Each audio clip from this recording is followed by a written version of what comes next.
est potentiellement derrière nous virtuellement et peut-être masqué.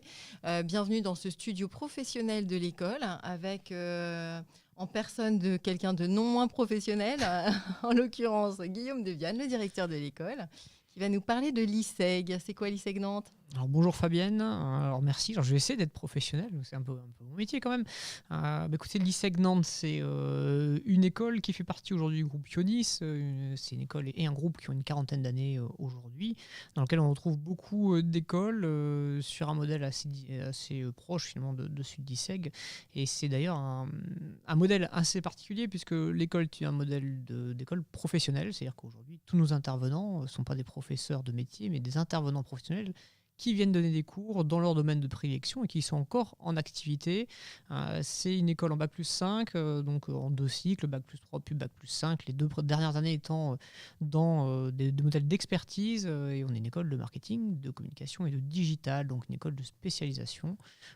Il y a beaucoup à dire sur cette école, mais s'il y a quelque chose à retenir, c'est vraiment ce côté très professionnalisant de ce qu'on y apprend. Dans le professionnel, justement, il y a pro et projet. On parle beaucoup de pédagogie par projet. De quoi s'agit-il exactement ? Alors en effet, plutôt que de faire travailler nos étudiants sur des cas que n'importe qui pourrait trouver aujourd'hui en ligne ou sur un livre, alors bien sûr on traite les sempiternels cas Michel Augustin, Steve Français, Apple, mais ce qui nous intéresse, c'est de travailler en direct avec les entreprises et d'avoir des vrais briefs, c'est-à-dire finalement ce sont des annonceurs qui viennent nous voir et qui nous disent voilà j'ai telle problématique, est-ce que vos étudiants peuvent y répondre, bien sûr en fonction de la difficulté du projet et de la durée que la réponse va demander. On n'aura pas les mêmes personnes qui vont répondre devant, mais un étudiant qui passe 5 ans chez nous répondra en moyenne entre 60 et 70 briefs réels en tant qu'étudiant en mode agence, c'est-à-dire finalement à plusieurs et avec plusieurs groupes qui répondent à la même problématique. Et c'est le meilleur qui gagne, j'ai envie de dire. C'est comme ça qu'on apprend. Le droit à l'erreur aussi est important chez nous. On préfère à la limite que les étudiants se trompent ou se plantent même carrément sur un brief qui est apporté par un annonceur extérieur qu'une fois qu'ils seront dans la vie professionnelle sous forme de stage ou dans leur future carrière en tout cas. Et pour les millions de personnes qui nous écoutent là en live, est-ce qu'on peut citer quelques exemples concrets de projets ? Alors, on essaie d'avoir le spectre le plus large possible, c'est-à-dire qu'on se contraint à donner des choses plus commerciales. Ça peut être d'ailleurs des grosses entreprises internationales. On a travaillé avec France Télévisions, on a travaillé avec Nike, on a travaillé avec beaucoup de structures dont les gens connaissent la marque. Mais c'est pas suffisant parce que tous nos étudiants ne travailleront pas avec ces gens-là, parce que c'est pas forcément eux d'ailleurs qui ont le plus de demandes, en tout cas en market.com. Ils sont déjà souvent bien équipés en interne ou travaillent avec des agences extérieures. Et puis le vrai monde, c'est pas ça. C'est aussi des startups, c'est aussi des entreprises qui ne sont pas encore montées, c'est aussi de l'associatif, c'est aussi potentiellement la fonction publique. On a travaillé pendant plusieurs années à la construction des campagnes de communication de la sécurité routière notamment. Donc là, c'est du local, c'est la préfecture. Et en parallèle, on peut très bien travailler avec des startups de 3, 4, 5 personnes dans des domaines très différents. Le but, c'est que l'étudiant puisse faire un choix aussi par rapport à son avenir, sachant qu'ils, de toute façon, changeront plusieurs fois dans leur vie, comme nous, on l'a déjà fait d'ailleurs. Ah, très bien, donc une variété de profils, d'entités avec lesquels travailler, qui les plonge finalement dans la réalité du monde professionnel. Mais voyons peut-être une première vidéo.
Sébastien et Guillaume, on a commencé à introduire en fait la présentation de l'ISEC, mais quelles sont les spécialités qu'on développe ici? Alors, on est des spécialistes dans tous les cas dès le départ, c'est-à-dire que marketing, communication et digital. Ce qu'il faut comprendre, c'est que contrairement par exemple à des écoles de commerce qui font aussi un peu de marketing, qui font pas de com, il y a assez peu finalement de digital.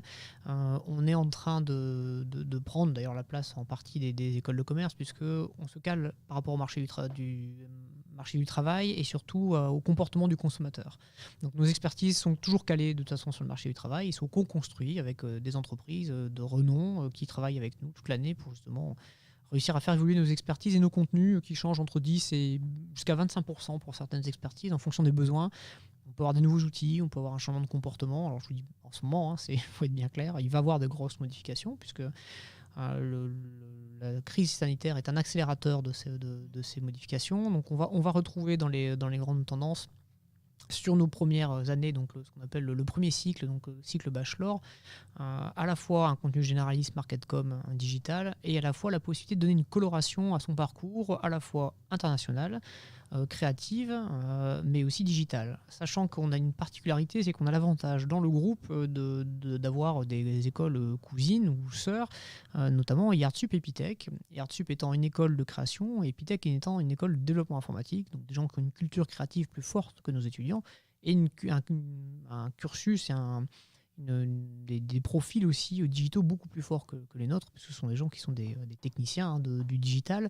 On travaille avec eux et on a co-construit en fait une partie du contenu qu'on appelle des majeurs chez nous, et qui permettent de choisir dès la première année une coloration à son parcours pour faire de la découverte, soit très internationale, donc forcément un parcours en anglais, soit très créatif, si on a envie d'aller plus loin en fait, dans la culture créative, publicitaire notamment, mais la conception du logo, pourquoi on en est arrivé là, dans nos campagnes de publicité, l'évolution, parce que pour bien comprendre ce qui se passe maintenant, il faut savoir ce qui s'est passé aussi avant. Et la même chose pour le digital, co-construit avec Epitech, pour avoir une approche plus outil finalement, et puis savoir pourquoi on en est arrivé là. On ne fera pas de nos étudiants des vrais créatifs, un directeur artistique par exemple, ou des vrais techniciens pour faire du développement web, mais il faut qu'ils puissent comprendre toutes les interactions qu'il peut y avoir entre les trois métiers, qu'on va retrouver un jour en agence. De toute façon, quelqu'un qui travaille en marketing travaillera avec ces gens-là.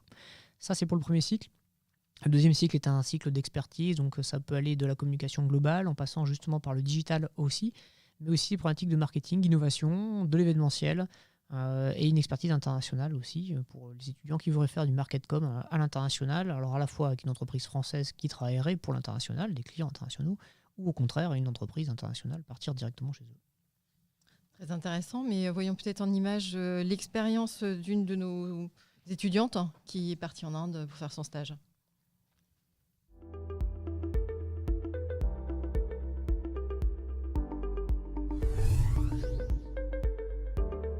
Je suis partie faire mon stage en Inde pendant 2 mois et j'étais plus précisément à Jaipur dans l'état du Rajasthan. Alors j'étais dans l'entreprise Misprint, qui est une entreprise de textile qui respecte totalement l'ethnie indienne. Et donc mes missions dans cette entreprise étaient tout ce qui était marketing digital, donc tout ce qui était référencement de leur site web et aussi un peu de modèles photo pour leur marque. Alors d'un point de vue professionnel, donc ça m'a appris déjà ce qu'était travailler dans une entreprise, vu que c'est le premier stage que j'effectuais sur un aussi long terme. Et ça m'a aussi appris un peu l'anglais et comment fonctionne aussi une entreprise autre que française, qu'il y a pas mal de choses différentes, et la communication et le marketing dans un autre pays que la France. Et au point de vue personnel, ça m'a beaucoup apporté au niveau culturel d'abord, ça m'a apporté une certaine ouverture d'esprit où j'ai pu voir d'autres choses que ce qu'on voit habituellement en France et avoir aussi d'autres contacts possibles. Ce stage, je l'ai trouvé par le biais d'une amie qui est à ISEC Bordeaux, qui lors de son career meeting a rencontré un autre ancien de ISEC Bordeaux qui a créé du coup son organisation permettant à des étudiants français de faire leur stage soit dans l'Inde, soit au Vietnam. Le seul conseil que je peux donner, c'est si vous avez l'occasion, foncez. Clairement, c'est qu'une bonne expérience. Ça peut que apporter du bien en soi, que ce soit bonne expérience ou une mauvaise expérience. On apprend beaucoup sur nous-mêmes quand on part à l'étranger. Et c'est juste profiter si on a eu l'occasion.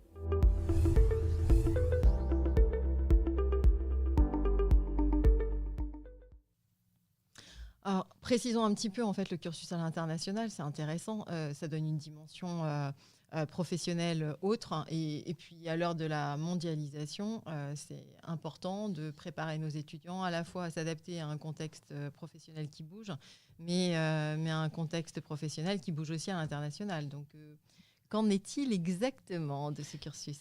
Alors, il y a plusieurs possibilités pour faire de l'international à l'ISEG. Ce qu'il faut comprendre, de toute façon, c'est quasi obligatoire aujourd'hui d'avoir une maîtrise correcte, au moins de l'anglais, si ce n'est une deuxième langue, pas forcément être bilingue, mais enfin, en tout cas comprendre et se faire comprendre, ce qui en France est presque j'ai envie de dire un choc culturel. On n'est pas très habitué en fait à utiliser l'anglais, à notre grand malheur, mais enfin le market et la com se fait aujourd'hui dans les grandes agences en anglais, et puis même on voit les productions d'agences qui sont positionnées en France produisent bien leur cas en anglais pour présenter à tout le monde. Donc de toute façon c'est une obligation. Et puis il faut comprendre ce qui se passe à l'extérieur, parce que ce qui se passe en Asie ou en termes de communication, ils peuvent paraître décalés par rapport à ce qu'on fait, ou ce que le marketing fait aux États-Unis avec quelques années d'avance par rapport à ce qu'on va retrouver en Europe plus tard, notamment sur la partie digitale, mais pas seulement, conception produit aussi. Il faut être capable de comprendre, et tout ça, ça se fait en anglais. Donc ça, c'est la première chose. Donc on doit ouvrir notre champ, en fait, de notre vision par rapport à ça. Donc anglais obligatoire. La première possibilité, c'est de choisir une majeure internationale, donc c'est-à-dire finalement prendre une grande partie des cours en anglais, dans laquelle on va étudier en parallèle les problématiques culturelles aussi, ce qui va faire la différence entre le market et la com dans des régions différentes. On ne fait pas de la com, on ne peut pas dire la même chose en Inde comme à l'opposé en Suède ou au Canada, on n'aura pas du tout les mêmes choses. On n'a pas le droit de dire la même chose, le consommateur n'attend pas la même chose, et puis de toute façon les formats aussi diffèrent. On voit bien que les produits, même si certains sont mondiaux, on parle de produits locaux, c'est-à-dire qu'ils sont de toute façon tous un petit peu adaptés. Ça, c'est la première chose. Deuxième chose, c'est la possibilité de partir en troisième année, faire une partie de son cursus dans une université partenaire. On a aujourd'hui 8 partenaires. Certains sont en Europe, d'autres aux États-Unis, on en a en Irlande aujourd'hui. C'est la possibilité donc de découvrir finalement de l'intérieur une université partenaire. On valide son cursus français en étant là-bas. Et bien sûr, les cours se font en langue anglaise, même quand on est par exemple à Madrid où la vie est en espagnol, le reste se fait en anglais. L'autre possibilité aussi, c'est de suivre le cursus, la fin de son cursus, 4e et 5e année, dans un MBA international, et cerise sur le gâteau, partir dans deux universités en fait, partenaires qui permettent d'avoir un double diplôme. C'est-à-dire vous validez votre diplôme anglo-saxon en même temps que votre diplôme français. C'est-à-dire que quelqu'un qui le ferait finalement en cursus en 5 ans en fait 2, avec 2 diplômes, ce qui est un petit peu le mouton à 5 pattes. Quand on lit les annonces, on voit toujours des gens en bac plus 5 qui ont tel âge et tel aujourd'hui finalement expérience professionnelle. On profite, nous on en met un deuxième, c'est-à-dire qu'on met un deuxième diplôme en plus de l'expérience professionnelle qui est très riche à l'ISEG, qui correspond bien finalement à notre modèle. Et en complément de ce volet international qui est effectivement incontournable aujourd'hui vu l'évolution du contexte, revenons un petit peu à la pédagogie par projet qui permet de mieux préparer à l'entrée dans le monde professionnel et à ce qu'il représente en fait concrètement, y compris par la synergie apportée au sein du groupe Ionis. Alors c'est justement le gros avantage, on en a parlé un petit peu tout à l'heure, c'est d'appartenir à un groupe dans lequel finalement toutes les expertises existent. On n'a pas besoin d'aller chercher des partenaires spécifiques puisqu'on les a déjà, ce sont des gens avec qui on peut co-construire des choses. Alors pour le premier cycle, on co-construit même des cours. Mais aussi, on fait travailler nos étudiants très tôt, dès la première année, avec des étudiants aussi de première année ou d'année de toute façon équivalente dans les écoles GuardSup et Epitech. L'objectif, c'est de leur faire découvrir que le raisonnement qui est celui d'un étudiant de MarketCom n'est pas toujours le même chez un créatif ou chez un technicien, qu'ils ont besoin de connaître le vocabulaire. Chaque métier a son propre vocabulaire. C'est très vrai d'ailleurs dans certains métiers. Il faut pouvoir le comprendre, comprendre les contraintes, les coûts qui se cachent derrière. Comme ça, le jour où un de nos étudiants devra acheter une prestation technique ou faire travailler un créatif, il saura comment travailler avec, sans frustrer tout le monde et tout le monde se comprenne. Et puis combien finalement s'évalue réellement le budget qui se cache derrière. Parce qu'on a tendance soit à sous-évaluer, soit au contraire à penser que ça coûte beaucoup plus cher que ce qui n'est, ou à penser qu'on peut faire des choses qui sont impossibles et réciproquement. Donc ça, c'est un vrai... Alors, c'est compliqué au début. Souvent, on sait que les étudiants se heurtent à cette problématique culturelle et le mode de fonctionnement. Mais après quelques jours à travailler ensemble, les résultats sont très bons. C'est d'ailleurs souvent les équipes qui sont un peu plus frottées qui ont les meilleurs résultats parce qu'ils ont compris qu'ils pouvaient fonctionner ensemble. Et quand ils y arrivent, c'est qu'ils ont trouvé le bon modèle. Ça amène à s'interroger un peu sur les soft skills et les qualités qu'on doit développer quand on veut intégrer la communication et le marketing en général. Quelles seraient les qualités premières à travailler pour un candidat potentiel à l'école ? Alors oui, il y en a plusieurs, mais je pense que j'en mettrai une en avant en particulier, c'est la créativité. Et quand on dit créativité, c'est pas forcément savoir-faire, mais c'est savoir s'intéresser à ce qui nous entoure. Quelqu'un de curieux, potentiellement, ça sera quelqu'un qui peut être créatif derrière. Il créera pas peut-être quelque chose en partant de rien, mais en tout cas, il saura détourner des choses qu'il a déjà vues. Et pour savoir détourner des choses, il faut déjà les avoir vues avant. S'intéresser au market-com, forcément. Après, si c'est quelqu'un qui est en terminale, à moins d'avoir fait l'ancien bac STMG ou avoir une petite acculturation particulière au marketing en cours, c'est pas des gens qui connaissent ce qui se passe derrière le marketing com, ils le connaissent comme des consommateurs, souvent par le côté publicitaire. Il faut savoir que la publicité ne représente pas grand-chose finalement dans le market com, c'est à peine 3 ou 4% du chiffre d'affaires qui est généré aujourd'hui en marketing par les services marketing com. Alors quand on met le digital derrière, c'est encore pire. Mais bon, c'est une bonne clé d'entrée. Si les gens se demandent, tiens, je vois telle pub, mais finalement, pourquoi ça me parle pas, pourquoi j'aime pas, à quoi ça sert finalement l'entreprise, le produit ou la marque, c'est déjà une bonne chose. Donc des gens qui soient curieux. Deuxième chose, je pense que ça s'y prête bien aujourd'hui, ce qu'on appelle l'agilité. Ça fonctionne pas sur le modèle qu'on voulait, c'est pas grave, on change, on trouve une autre solution. Donc des lycéens ou des étudiants qui sont assez à l'aise avec le changement, et ça aussi c'est pas très français pour le coup, c'est plutôt anglo-saxon. Ils sont les bienvenus sur des formations comme ça parce que du changement on en a tout le temps. Nous à l'école on se prête au changement en permanence. Là où avant on faisait beaucoup de vidéos, on fait aujourd'hui beaucoup d'audio. Là où on faisait du présentiel, on se retrouve en distanciel. Alors un peu forcé, mais on est obligé de s'y prêter. Pour donner un petit exemple, on fait partie des écoles qui disent à des étudiants de faire, mais qui font aussi. L'école fait. C'est-à-dire qu'au premier confinement, quand l'annonce avait été faite le jeudi soir, le lundi matin, les cours avaient lieu en ligne dès 8h30, comme si rien ne s'était passé, tout était prêt. Alors ça nous a demandé beaucoup de travail. On a passé un week-end court, voire pas de week-end du tout. Mais c'était prêt, et ça fait partie des métiers du market et de la com, c'est cette agilité, cette capacité à rebondir, à trouver des solutions. Si c'est pas idéal, c'est pas grave, on teste, on essaye, on recommence. Et puis peut-être un troisième point aussi, c'est de pas avoir peur de l'échec. C'est aussi pas très français pour le coup, mais j'ai plutôt tendance à dire, et j'ai travaillé dans des entreprises américaines, donc c'est peut-être aussi ça qui me fait réfléchir comme ça, mais on teste, si ça fonctionne pas, c'est pas grave, on va apprendre de notre erreur, on va faire différemment, mais on va pas s'entêter à vouloir faire un truc qui fonctionne pas, ça sert à rien, on peut accepter que ça fonctionne pas, on aura peut-être perdu un peu de temps, mais c'est jamais une perte pure et dure. Donc les étudiants qui n'ont pas peur de ça non plus sont les bienvenus pour aller voir ce qu'est le market et la com, c'est très très riche. Il y a 1500 métiers aujourd'hui répertoriés sur le market com, on considère qu'il y en a 50% à peu près qui disparaîtront sur les années à venir, mais qui seront remplacés par d'autres métiers. Alors, une part des métiers, on va changer le nom, on va faire un peu de franglish dessus, on aime bien rajouter des choses, un petit coup de cul digital, on met un ing à la fin, puis on a l'impression d'avoir changé le métier, mais tout n'est pas des révolutions, mais enfin les outils et les comportements changent quand même beaucoup, et quelqu'un aujourd'hui qui rentre pour espérer faire de son métier, en tout cas du market et de la com, il changera une quinzaine de fois au moins de métier dans sa vie. Et c'est normal, c'est pas un mal. Faut faire l'objet, c'est travailler son intelligence situationnelle. Tout à fait. Effectivement. Peut-être voyons une vidéo qui illustre ce que l'on fait en termes de workshop et de projets au sein de l'ISEG.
Et revenons un petit peu justement sur l'organisation des workshops, parce que c'est particulièrement intéressant. On fait travailler les étudiants, si j'ai bien compris, sur un cas concret, le plus concret possible, présenté, briefé par un commanditaire, qui peut être aussi varié que ce qu'on a vu tout à l'heure, un institutionnel, une entreprise, une marque, une start-up. Mais concrètement, qu'est-ce qu'on demande aux étudiants ? Alors, on est sur un modèle qui est le faire-faire. C'est-à-dire que finalement, vous voyez quelque chose en cours, ça va être un tiers peut-être de votre contenu. Les 2 tiers qui suivent, c'est la mise en œuvre. C'est-à-dire qu'on va vous accompagner. Un étudiant va être coaché par des professionnels de la problématique en question. Si c'est un workshop qui continue dans le cours, c'est l'intervenant du cours qui va s'en occuper, peut-être aidé d'ailleurs par d'autres personnes. Et si c'est un workshop à part entière, c'est-à-dire qui est sorti d'un contenu de cours, on va choisir des coachs en fonction des compétences que les étudiants vont devoir acquérir. L'exemple qu'on a eu là avec le workshop vidéo, c'était un tournage publicité sur les violences conjugales. L'objectif étant de faire prendre conscience, mais quand on passe un message, ça ne se fait pas juste en sortant son smartphone et en tournant. C'est-à-dire qu'on a à la fois la partie contenu, le storyboard, l'écriture, comment ça a passé, le découpage, ils travaillent sur le montage, ils travaillent sur le tournage. On leur fait utiliser des outils qu'ils connaissent. Là, pour le coup, la vidéo, c'était le smartphone. Et puis après, on les passe à l'étape d'après. Ils viennent ici, dans le studio, apprendre à se servir d'un studio, d'une table de montage, de préparer tout ça. Ça se fait pas. On a toujours l'impression que c'est facile, mais ça ne l'est pas. Et puis l'étape encore d'après, c'est qu'on va réutiliser leur smartphone. On va les équiper, les smartphones. C'est-à-dire qu'ils vont être équipés de micros professionnels, d'une cage, d'un stabilisateur, et savoir prendre des prises de vue, des choses comme ça. On ne va pas faire d'eux des téléopérateurs, on ne va pas faire d'eux non plus des professionnels de la vidéo. Bien que certains se soient professionnalisés dans ce domaine-là, mais c'était plus un choix personnel, une appétence particulière à ces outils. C'est les mêmes étudiants qui demandent de monter une télé en interne ou des radios. Tant mieux. Si ça peut donner des bonnes idées aux étudiants. Mais le but, c'est que si un jour ils sont dans une entreprise et que l'entreprise n'a pas forcément les moyens ou le temps de faire appel à un prestataire, soit capable de faire quand même quelque chose, un contenu de qualité. Et on sait que le marketing et la com aujourd'hui, c'est essentiellement du contenu. Et ça, c'est une importance indéniable. Et puis c'est surtout une super valeur ajoutée pour un étudiant aujourd'hui d'être capable de créer un podcast, de savoir stratégiquement pourquoi il le fait, à quoi ça va servir, mais surtout de savoir le réaliser. Et ça, c'est autre chose. Donc c'est avoir finalement la boîte à outils complète pour de la conception, de l'idéation aujourd'hui d'un produit ou d'un service jusqu'à sa mise en œuvre. Oui, c'est devenir des professionnels dans l'usage des outils, mais tout autant professionnels sur la façon dont ils vont les utiliser, sur les effets de la communication qu'ils s'apprêtent à faire via ces outils. C'est vraiment tous les tenants, la pédagogie de A à Z sur tout le parcours en fait, de communication et de marketing. C'est pour ça d'ailleurs que l'école est bien une école de marketing et de com. On n'est pas juste une école de com. L'école de communication travaille sur les moyens de communication, etc. Mais ne va pas forcément appuyer beaucoup sur le marketing. Mais l'exemple est simple. Vous avez un très bon produit, donc le marketing a été potentiellement bien fait. Vous avez un bon ciblage. Vous savez que potentiellement il y a des clients. Mais si personne ne le connaît, c'est-à-dire que la com n'a pas été bien faite. Mais à l'inverse, ça fonctionne aussi. C'est-à-dire que si vous avez une très belle campagne de com sur un produit ou un service qui ne tient pas la route, non seulement personne ne va l'acheter parce que ça va vite se savoir, les avis vont être critiques. Aujourd'hui, il ne faut pas oublier que le consommateur a un rôle à jouer dedans. Et puis, ça ne tiendra pas dans la durée non plus, parce qu'une fois que le consommateur, pour peu qu'il y en ait qui aient acheté, ils vont vite se rendre compte qu'il ne faut pas le réacheter. Donc, le marketing et la com sont liés. C'est impossible aujourd'hui de les désolidariser. Et c'est pour ça qu'un étudiant qui sort de chez nous a le spectre complet, même s'il est expert dans un domaine plutôt qu'un autre. Il a cette connaissance généraliste du market et de la com. Et on voit en cela en fait, que les workshops ou les projets sont conçus pour permettre justement aux étudiants de s'approprier tous les enseignements fournis par l'école de caractère vertueuse, de manière vertueuse pour s'alimenter les uns les autres. Et, très bien. On dit aussi de l'ISEC que c'est une école qui ne dort jamais. Son directeur non plus, ce qui paraît. Mais, alors c'est pas seulement parce que nos étudiants font la fête, bien que en ce moment c'est plus compliqué, mais en tout cas en temps réel, je soupçonne quelques-uns d'étudiants le vendredi matin de s'être couchés tard la veille, voire le même jour. Mais bon, ce sont des étudiants, mais on parle que l'école qui ne dort jamais parce que on est exactement finalement comme potentiellement la vraie vie des professionnels du marketing et de la com. Ce sont des métiers qui sont très intéressants culturellement, parce qu'il y a beaucoup de choses à y faire, parce qu'on est dans un environnement global où on croise tout le monde finalement, et on travaille avec tout le monde dans une entreprise, mais c'est surtout des jobs chronophages. Alors certains plus que d'autres, l'événementiel notamment fait partie des métiers de la communication qui sont très chronophages, mais surtout parce qu'il n'y a pas c'est pas binaire comme réponse, dans le sens où vous pouvez avoir quelque chose qui est très bien construit pour potentiellement un de vos clients. Vous êtes une agence de com, mais le client ne se sent pas de le porter, ou même si vous avez potentiellement raison, ils vont peut-être vous demander de retoucher votre copie. Et donc vous retoucherez. De la même manière, vous pouvez avoir très, très bien construit un lancement produit et finalement ça se passe pas comme vous voulez parce que il y a quelque chose, une itération qui n'était pas prévue, un événement qui fait que ça fonctionne pas. C'est pareil, vous allez recommencer de nouveau et contrairement à des métiers d'ingénierie où les résultats sont bons ou mauvais, vous savez, ça fonctionne ou ça fonctionne pas. Vous pouvez avoir la surprise de devoir recommencer. Donc ce sont des jobs chronophages qui correspondent bien à l'école qui ne dort jamais. Et puis parce que potentiellement on s'agite quand on fait 60. Je ne sais pas si vous avez fait le calcul, mais enfin 60 cas sur 5 ans, mais moi j'ai 5 années en même temps, donc c'est-à-dire 60 cas par an pour nous. Donc on a tout le temps quelque chose qui se passe dans l'école, que ce soit des entreprises qui sont invitées ici, que ce soit des étudiants qui partent dans les entreprises aussi, qui vont visiter aujourd'hui toutes les entreprises locales, celles qui font aujourd'hui le Marketcom digital de Nantes, et Dieu sait que la ville est riche dans ce domaine-là, et puis tous les réseaux professionnels dans lesquels on est aujourd'hui très intégrés. L'école de la vie, quoi. Oui, le plus proche possible en tout cas. Donc l'école de la vie avec des intervenants qui sont des professionnels et en interaction avec des entités professionnelles aussi, dont des entreprises, des agences, tout l'écosystème professionnel dont on a déjà parlé, mais qui est en interactivité forte avec l'école et au sein desquels les étudiants passent beaucoup de temps. Pourquoi est-il aussi important, aussi rapidement pour les étudiants, de les mettre en capacité de travailler sur un temps qui évolue pendant la scolarité au sein même des entreprises, pour ne parler que des entreprises. Mais on parlait des soft skills tout à l'heure. Pour comprendre les besoins d'une entreprise, il faut y être. On peut faire venir tous les intervenants professionnels du monde. Il y a ce qu'ils disent et ce qui se passe réellement. Être intégré dans une entreprise, que ce soit d'un stage ou d'un job étudiant, parce que nos étudiants ont la possibilité de travailler aussi en parallèle de leurs études, en particulier sur les 3 premières années, puisque la 4e et 5e année se fait en alternance, donc en partie en entreprise et en partie à l'école, ce qui laisse peu de temps pour un job à part entière à côté, mais de toute façon le job il est l'alternance finalement, sous plein de formes différentes. Ça peut être du stage, du contrat pro, du contrat d'apprentissage, ça peut être un CDD, un CDI. On a aussi des étudiants entrepreneurs qui créent leur entreprise pendant la 4e et 5e année, qui sont accompagnés par l'école directement, voire incubés aussi carrément par l'école, et peuvent être aidés aussi financièrement sur certains montages suite à des concours internes. Le but, un étudiant qui fera un cursus classique chez nous fera entre 20 mois et 30 mois potentiellement en entreprise. Donc ça fait finalement des étudiants qui sont opérationnels à la sortie, c'est-à-dire qu'ils sont capables de créer leur propre poste directement. Ce ne sont plus vraiment des juniors puisqu'ils ont à la fois un bac+5 et à la fois 2 ans d'expérience. C'est tout à fait des juniors, c'est pas encore forcément des seniors, mais enfin en tout cas pour des entreprises de taille moyenne aujourd'hui où le dirigeant fait finalement un peu tout, du market, de la com, et qui ont bien compris qu'ils avaient besoin d'être aidés. Ces gens-là sont extraordinaires parce qu'ils viennent avec un regard neuf, mais une maîtrise aussi des outils actuels. C'est intéressant en fait, parce que de valoriser le fait que certains étudiants développent leur propre activité en tant qu'entrepreneurs, parce que c'est très proche finalement de la qualité d'agilité à laquelle on les prépare. Est-ce qu'on peut citer un ou deux exemples d'étudiants qui ont pu développer comme ça leur activité avant même de sortir de l'école ?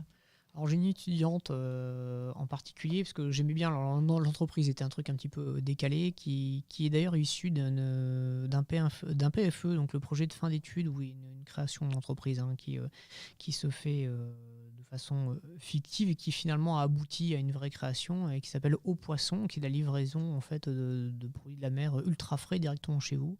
Et pour la petite histoire, quand elle a présenté l'OpenISEC, qui est un concours interne pour lequel on peut gagner jusqu'à 10 000 € pour la création d'entreprise qu'ils ont gagné, elle est arrivée avec un homard vivant qui avait été livré par la poste directement auprès du jury à Paris pour prouver que les produits étaient vraiment ultra frais. Et c'est une entreprise qui existe encore aujourd'hui, qui est sur la côte vendéenne.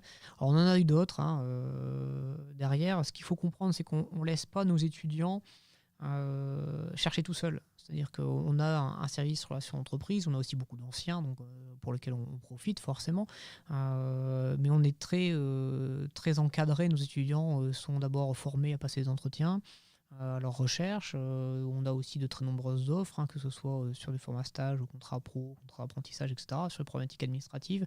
Ils sont aussi coachés par des coachs extérieurs, donc sur lequel on n'a pas le droit de regard. Nous, le but, c'est que ce soit des intervenants qui gèrent les problématiques des étudiants sur une problématique plus sociologique, psychologique aussi, et qui les forment à des problématiques dès la première année, et ce jusqu'à la fin de 5e année, et même après, puisque les cours comme l'accompagnement ne s'arrêtent pas après le diplôme. On continue encore à accompagner nos anciens derrière sur des programmes bien spécifiques, notamment de cours, c'est-à-dire qu'on sait que le market com évolue très vite, et le service relations entreprises accompagne les étudiants jusqu'après. On reparlera peut-être d'ailleurs un peu des SegUp. Ce qui est intéressant de comprendre, c'est qu'on a même des événements dédiés à ça, qui s'appelle le Career Meeting. Je pense qu'on peut d'ailleurs peut-être lancer une vidéo qui le présente. Ça en parlera mieux que moi. Bonjour, je m'appelle Émilie Cardin, je suis responsable des relations entreprises et des stages au sein de l'ISEG Nantes. J'ai 2 missions, la première étant d'accompagner les étudiants de la première à la 5e année dans leur recherche de stage, mais également de contrats de professionnalisation. Puis la deuxième mission consiste également à l'animation du réseau des anciens diplômés. Chaque année, nous organisons le Career Meeting qui a lieu début février, l'objectif étant de mettre en relation les entreprises et les étudiants, de créer une certaine dynamique. Pour les étudiants, c'est aussi l'opportunité de se créer un réseau, et puis pour les entreprises, bien évidemment, de recruter leurs futurs stagiaires.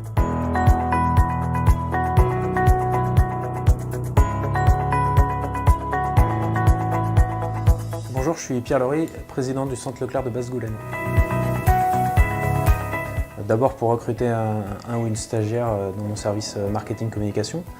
Et ensuite, si je viens le faire moi-même, c'est pour aussi garder contact avec les jeunes qui sont encore en milieu scolaire ou qui vont sortir dans quelques temps du milieu scolaire et être en contact avec l'ambiance, avec ce qu'ils attendent, avec l'évolution du milieu scolaire pour aussi garder dans notre management et dans nos RH un contact avec la manière dont vivent les jeunes l'école qui évolue et de ne pas se déconnecter entre le monde du travail et le monde de l'école, mais bien garder cette connexion.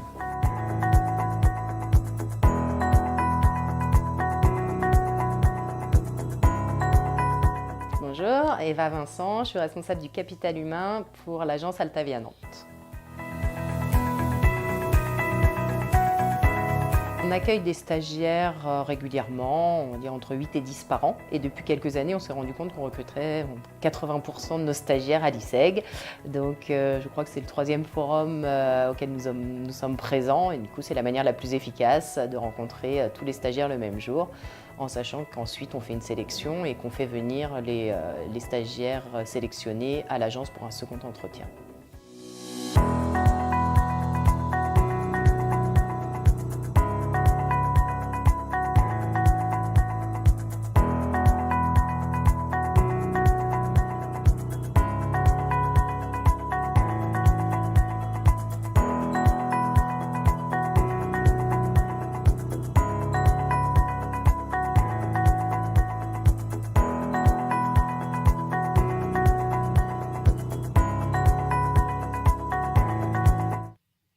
On voit qu'on a un vivier de partenaires professionnels particulièrement intéressant pour l'école, mais aussi pour les étudiants. Jusqu'où va l'accompagnement des étudiants dans leur recherche de stage, de job ? Alors, l'objectif n'est pas de le faire à leur place, d'accord ? C'est un peu. Il faut aujourd'hui que nos étudiants comprennent et apprennent à faire. Bien sûr, on va plus accompagner les premières et deuxièmes années sur les problématiques de prise de contact, sur la manière dont les étudiants se présentent notamment, mais aussi un peu plus tard sur la typologie de recherche, c'est-à-dire que ne pas se contenter des offres poussées par l'ISEG, mais proposer eux-mêmes d'aller chercher dans les entreprises qui les intéressent le plus, proposer leur propre service, être capable justement de passer des barrages et puis potentiellement d'amener un plus par rapport à un autre candidat. C'est très vrai sur les contrats pro ou les contrats d'apprentissage qui sont 2 modèles un peu spécifiques puisque les étudiants sont salariés de l'entreprise sur un temps donné et c'est l'entreprise, leur organisme paritaire, en fait, leur OPCO qui paye la scolarité de l'école. Alors, ce qui est très intéressant financièrement forcément puisque les étudiants sont aussi payés en parallèle jusqu'à 80% du du SMIC, donc étudiants et salariés rémunérés, avec un coût de l'école qui disparaît du coup en grande partie. C'est une chose, mais ça fait surtout une très bonne expérience, parce que l'entreprise ne vous considère plus vraiment comme un étudiant, mais comme un salarié. Donc là, quand on parlait de soft skills, quand on parlait d'apprentissage au contact du professionnel, au bout de quelques mois, vous êtes intégré, et puis c'est tout pour l'entreprise. Ce qui peut d'ailleurs poser quelques problèmes de temps en temps, parce que l'entreprise a oublié que vous étiez de temps en temps étudiant, que vous deviez aller en cours. Mais ça c'est une autre problématique, c'est plus la nôtre. Mais non, c'est plutôt bon signe. Moi, je préfère à la limite que ça se passe dans ce sens-là. Alors ça, c'est ce qui se passe pendant le cursus. Mais ce qui est intéressant de voir, c'est aussi ce qu'on fait derrière. On a lancé cette année un programme qui s'appelle l'ISEG Up, qui a normalisé finalement quelque chose qu'on faisait déjà de façon régulière, mais sauf qu'on l'a habillé. Après tout, on est des marketeurs et des communicants, mais l'idée est de proposer un accompagnement via du coaching de tous les étudiants diplômés de chez nous, s'ils ont envie de changer de job, s'ils ont envie de construire différemment leur carrière, et puis surtout de les garder en contact avec les compétences MarketCom d'aujourd'hui. C'est-à-dire que dès qu'on a une nouvelle tendance, quelque chose, un outil qui sort de l'ordinaire, quelque chose dans lequel nos étudiants sont formés, mais pas forcément les anciens, parce que cet outil-là n'existait pas, on leur propose de venir le soir à l'école gratuitement et de suivre les cours sur inscription dans les 7 campus aujourd'hui en France. Alors actuellement, ça se fait en distanciel, mais on reprendra en présentiel dès qu'on pourra. Mais on les a formés par exemple sur du growth hacking avec LinkedIn, on les a formés sur les problématiques de design thinking, des choses que nos étudiants il y a quelques années n'avaient pas eu pendant leur cursus ici, mais en auront besoin potentiellement pour la suite. Une formation continue finalement pour les alumni, pour reprendre ce terme dont on entend de plus en plus parler. Oui, alors ça permet aussi de garder le contact avec le réseau, parce que mine de rien, on a quand même pas loin de 20 000 étudiants anciens de l'ISEG, ce qui commence à faire quand même un très beau panel, tous les 7 campus réunis. Ça permet aussi de rester en contact avec les entreprises. Ces gens-là sont dans des entreprises qui potentiellement pourront aider nos étudiants actuels. Et puis aussi cet échange de bons procédés, c'est-à-dire qu'on aide aussi potentiellement les entreprises, on leur donne des coups de main. On est tous aujourd'hui, en tant que salariés de l'école, moi le premier, des anciens professionnels du market et de la com, et il faut reconnaître que c'est quand même un peu une passion. On n'arrive pas dans une école du type de l'ISEG par hasard, et on continue nous-mêmes à intervenir en fait dans les entreprises de façon peut-être un peu plus confidentielle, mais à la demande, sur des problématiques qu'on maîtrise totalement, et pas forcément des problématiques scolaires, mais des problématiques professionnelles, et pas forcément que des petites entreprises. Il arrive qu'on ait des très grosses qui disent oui, mais vous êtes au plein dans les tendances. On parle par exemple du métier de planeur strat. Alors c'est pas un professionnel du planning, contrairement à ce que les gens voudraient bien croire, parce que ça peut être identifié en tant que tel quand on sait pas ce qui s'y cache, mais c'est un vieux métier finalement des agences, plutôt des années 80, des gens qui chassent les tendances et qui vont dire voilà, demain, moi je vois en pratique sociologique dans tel pays, ça va nous tomber dessus, il va falloir qu'on réoriente, on peut plus dire les mêmes choses, etc. Ils vont travailler sur du prédictif sur 2, 3, 4 ans. C'est un métier qui avait disparu pour une problématique économique. On n'arrivait pas en fait à valoriser ce métier-là en disant voilà, il rapporte tant de chiffre d'affaires. C'était une époque, début des années 90, les agences ont pris un petit coup sur la tête avec l'arrivée du digital qui avait été mal encaissé par beaucoup d'opérateurs historiques. Et ces métiers ont disparu, ils reviennent en force aujourd'hui, et finalement c'est aussi notre métier en tant que directeur ou directeur des études pour certains, de travailler en tant que planeur strat pour l'école, c'est-à-dire c'est quoi les tendances de demain. C'est quoi les outils de demain, et comme on échange avec beaucoup d'entreprises via la taille du réseau, parce qu'on est nous-mêmes un réseau, ça nous permet de pouvoir présenter aussi ces tendances-là dans des milieux professionnels. Ça peut être à la fois d'autres réseaux, mais aussi des grosses entreprises qui accompagnent d'autres entreprises elles-mêmes et qui nous demandent d'intervenir sur ces problématiques-là. Est-ce que ça ne revient pas quelque part à s'intéresser aux signaux faibles qui nous entourent et qui peuvent avoir un impact plus ou moins important sur notre activité? Si, bien sûr. Et puis après tout, on peut se permettre de le faire. Donc pourquoi on ne le ferait pas? Pendant le premier confinement, forcément, il y avait eu des stages notamment qui avaient été annulés, des contrats pro, des contrats apprentissage qui étaient en stand-by parce que les entreprises étaient elles-mêmes en mauvaise posture. Donc quand on a pu, on les a aidés directement. C'est-à-dire qu'on leur a donné un coup de main, que ce soit pour les former à des outils, pour voir ce qu'on pouvait faire. Et on a proposé de valider la période de stage de nos étudiants sous une autre forme. C'est-à-dire que tous les étudiants qui venaient nous voir avec un projet associatif ou de coups de main justement sur ces problématiques-là, on a pris en compte pour la validation, comme la vraie vie le fait finalement.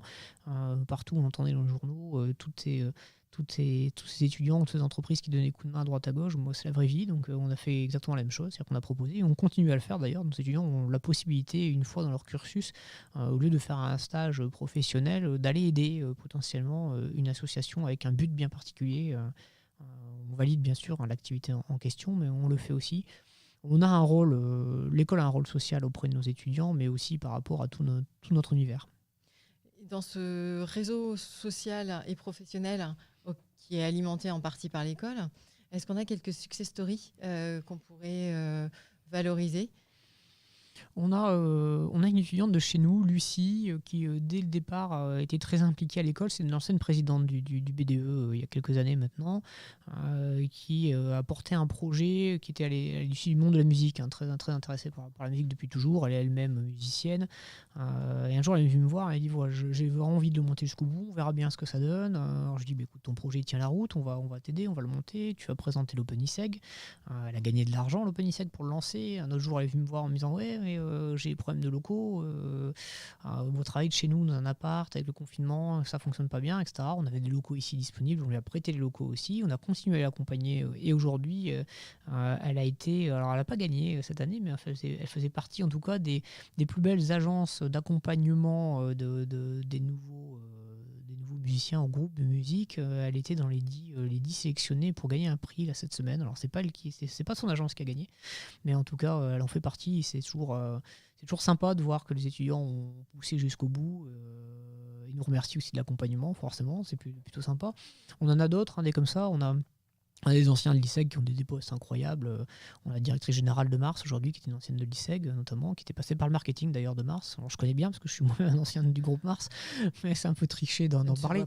Ça ne se voit pas. Non, parce que j'étais dans la partie chien-chat et c'est moins bon à manger que les glaces et que les M&M's, etc. Mais bien heureusement d'ailleurs. J'en mange suffisamment comme ça. Mais non, on a bien sûr on a des très, très belles success stories. Puis même en termes d'associations, on a des associations de longue date qu'on accompagne. Et d'ailleurs, on a des associations, des ONG qui viennent donner des cours chez nous aussi. Parce qu'il ne faut pas oublier qu'il y a une grande part de market-com sur ces problématiques-là, très fortes, des valeurs sociétales. C'est pas juste du greenwashing ou des choses comme ça. On veut que les étudiants tiennent un rôle à moyen terme sur les changements qui sont obligatoires de toute façon, et je pense que le marketing com a vraiment un rôle très fort à jouer là-dessus, à la fois sur les changements internes dans une entreprise pour changer un peu une éducation un petit peu différente du mode de comportement et pas... On croit beaucoup au fait qu'on puisse croître tout en responsabilisant les consommateurs, les entreprises, etc. Et pas une politique de décroissance pure et dure. Beaucoup d'entreprises essaient de faire croire, malheureusement, d'un point de vue un peu personnel, mais qu'il faut que le fait de faire bien va forcément amener à la décroissance, ce qui n'est pas vrai. On peut très bien faire les bonnes choses intelligemment. On fera peut-être un peu moins, mais on fera mieux. Les codes évoluent, mais effectivement, il y a matière à... En tout cas, à intégrer cette évolution dans la façon de communiquer, encore une fois. En attendant le live musical avec Lucie, on va peut-être regarder un retour d'autres success stories avec la success story d'Alexia Darocha.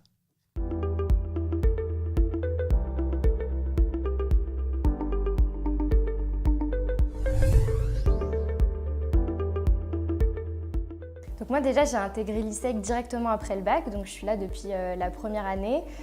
C'est vraiment une expérience enrichissante. On est sur 3 ans de tronc commun, donc on pose vraiment les bases du marketing et de la communication avec des stages tous les ans. Donc c'est hyper intéressant de pouvoir chaque année vraiment appliquer en stage ce qu'on apprend durant l'année. Et 2 ans de spécialisation en événementiel qui se concrétise par un diplôme à la fin. Donc très bonne expérience avec aussi bien une bonne ambiance au niveau des cours qu'en dehors des cours. Alors la 5e année, c'est une sacrée organisation parce que j'étais en stage donc en région parisienne du lundi au jeudi et les cours le vendredi et le samedi. Donc ça s'est bien passé, mais il faut quand même bien s'organiser, prévoir bien à l'avance. Et puis il y a le PFE également donc à travailler en amont et puis en parallèle des cours et du stage. Donc une bonne année bien chargée.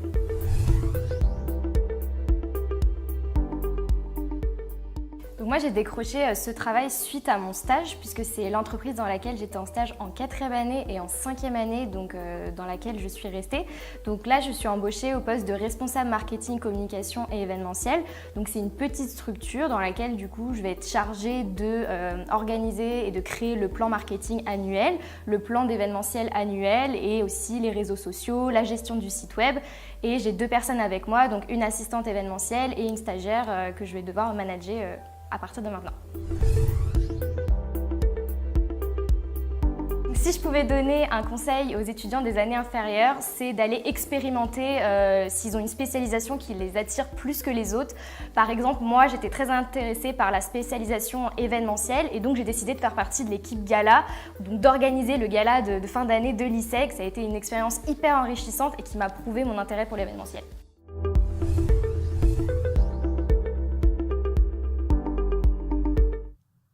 On dit que l'ISEG, c'est l'école qui ne dort jamais, mais on voit aussi sur les murs de l'école « Creativity is the key ». Alors on aime bien écrire sur les murs de l'école, au grand désarroi de mon big boss d'ailleurs, mais de temps en temps on repeint discrètement. Mais non, c'est une phrase qui vient pas de moi, qui vient d'un autre directeur d'école de l'ISEG, mais qui est un ancien de publiciste, qui est lui un pubard pur et dur. Moi je suis plutôt un marketeur, mais c'est très vrai, c'est-à-dire que on parlait de l'importance de la créativité, mais surtout de la curiosité, et on aide en fait nos étudiants, mais aussi nos intervenants et toutes les entreprises avec qui on travaille, justement. À améliorer cette créativité. La digitalisation de l'information a amené beaucoup de changements, finalement sur un temps très court, puisqu'en une dizaine d'années, aujourd'hui, ce qui était dans les bibliothèques et qui était finalement...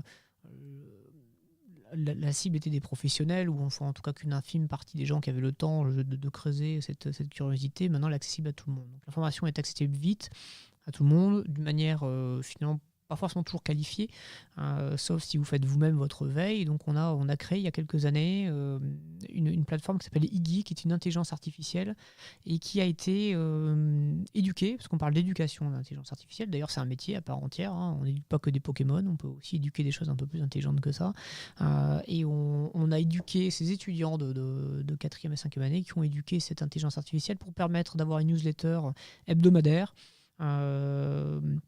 sur toutes les problématiques marketcom aujourd'hui. Le principe d'une intelligence artificielle, c'est que vous l'alimentez au début, c'est-à-dire vous lui donnez finalement, là c'était des médias, des contenus, des sujets qu'on aimerait traiter dans plusieurs langues, et puis d'elle-même, elle va continuer à creuser, elle dit tiens voilà, telle information qui a été publiée dans tel média, on la retrouve aussi dans un média supplémentaire qu'on ne me demande pas aujourd'hui de scroller, mais moi je le trouve plutôt pas mal, donc je vais le proposer aussi, et on continue en fait de l'améliorer en permanence.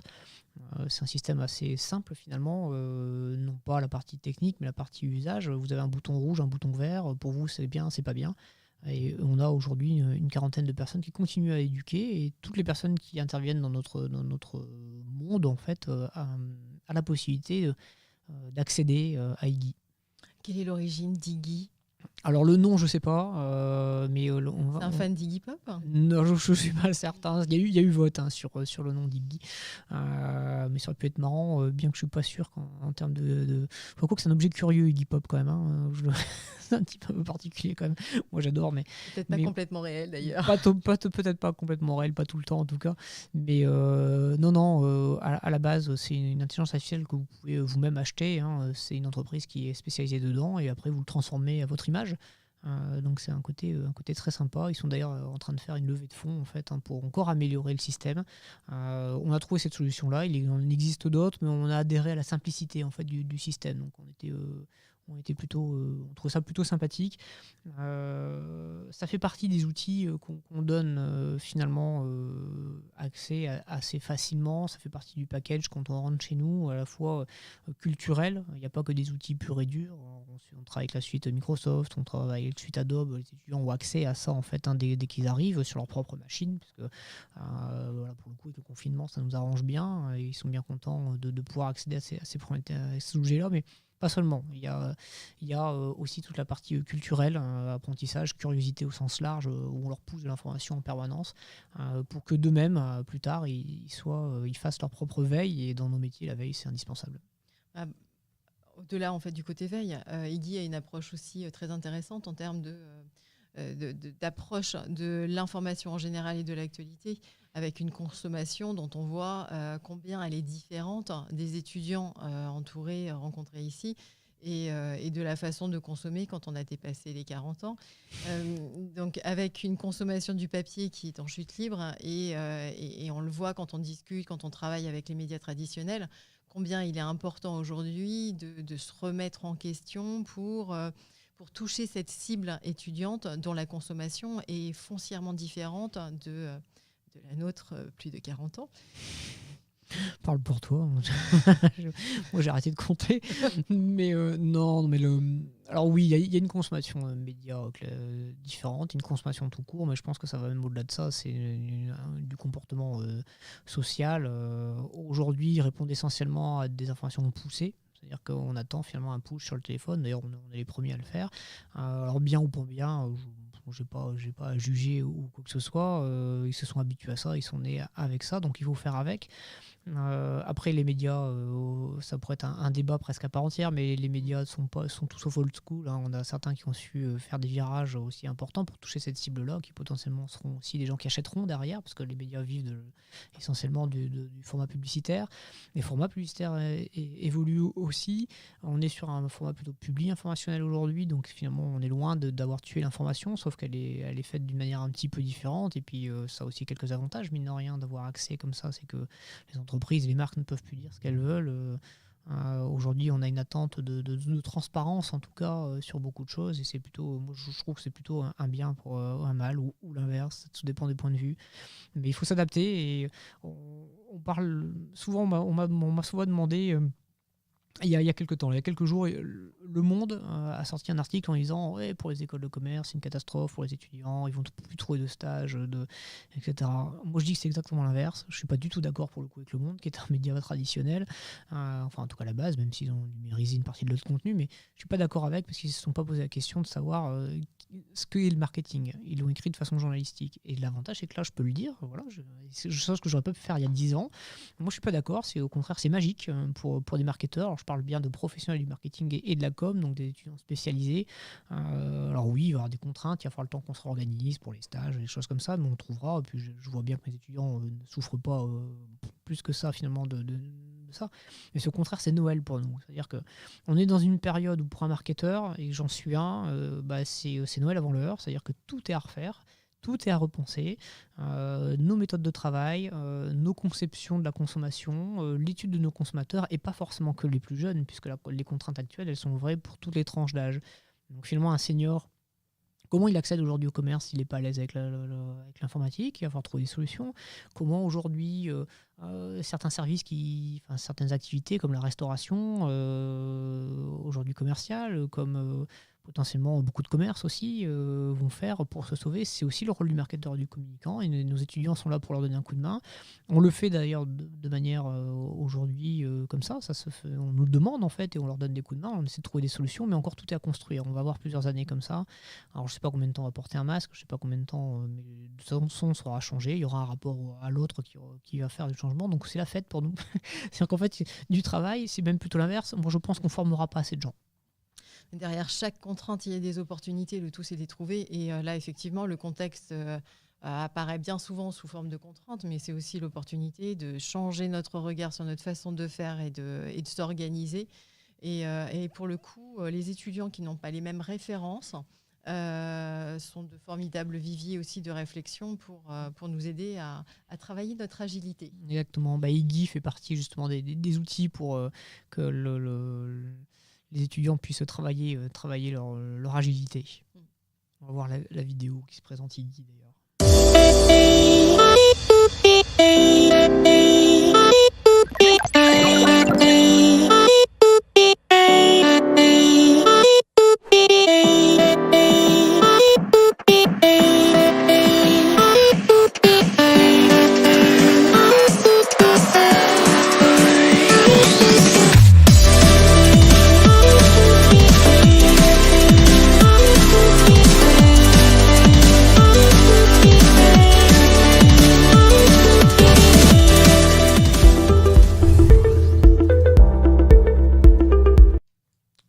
Merci Guillaume pour toutes ces informations, pour cet éclairage sur ce qu'est l'école, sur ce qu'on y trouve, sur l'écosystème particulièrement vertueux autour de l'école, de cet environnement professionnel riche qui est en pleine évolution au regard du contexte, mais aussi au regard de la spécialité, des spécialités qu'on y trouve et qui nous obligent dans ces domaines à toujours évoluer. Écoutez, merci Fabienne, et puis pour tous les étudiants qui voudront en savoir un peu plus, toutes les entreprises qui nous suivent, qu'ils n'hésitent pas à nous contacter, à nous rencontrer. On va bientôt reprendre des rencontres réelles, on sera content de vous revoir.